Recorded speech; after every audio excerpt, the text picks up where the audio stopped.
Hello, my name is Chase Lawson, and for the second presentation for ME 575, my paper was paper 27, and my topic was high enthalpy alloys. The title of my research paper was Cryogenic Tensile Behavior of Laser Additive Manufactured High Entropy Alloys.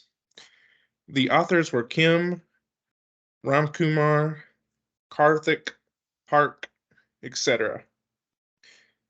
This paper was posted in the Journal of Alloys and Compounds in the 942nd volume in January of 2023. The paper's specific scope of study focused on the tensile behavior of high enthalpy alloys in a cryogenic environment. And a cryogenic environment is defined at 77 Kelvin, or approximately about negative 190 Celsius. The key question addressed in this paper is what method of additive manufacturing is best for use of high entropy alloys at a cryogenic state. The methodology used in this paper, the model and process that were used, the processes that were discussed was laser powder bed diffusion, or LPBF, and direct energy deposition, or DED. And these were used in the creation of our tested parts.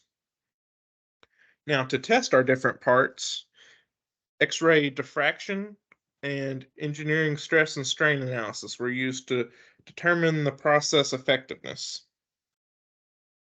And to determine the effectiveness of each process, certain material performance indexes were used.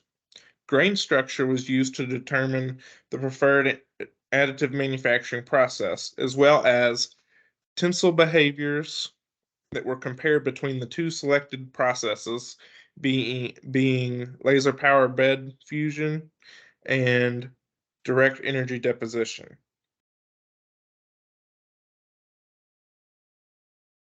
So our first case study was where we used the X-ray diffraction to look at the grain structure from each additive manufacturing process used.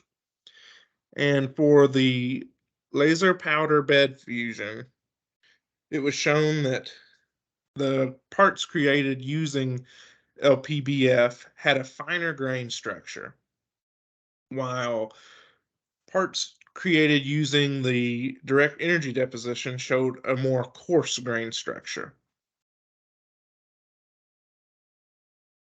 So it was determined that just by grain structure alone that LPBF was preferred over DED. The second case study that was completed was the engineering stress and strain analysis. And the question that was asked in this case study is, how does process change the tensile behavior? And to determine this, they ran an engineering strain and engineering stress analysis at both room temperature and at a cryogenic state. And it was shown that parts using the laser powder bed fusion were shown to have higher yield and tensile strength at cryogenic states than parts that were created using direct energy deposition. The difference was about 40 megapascals.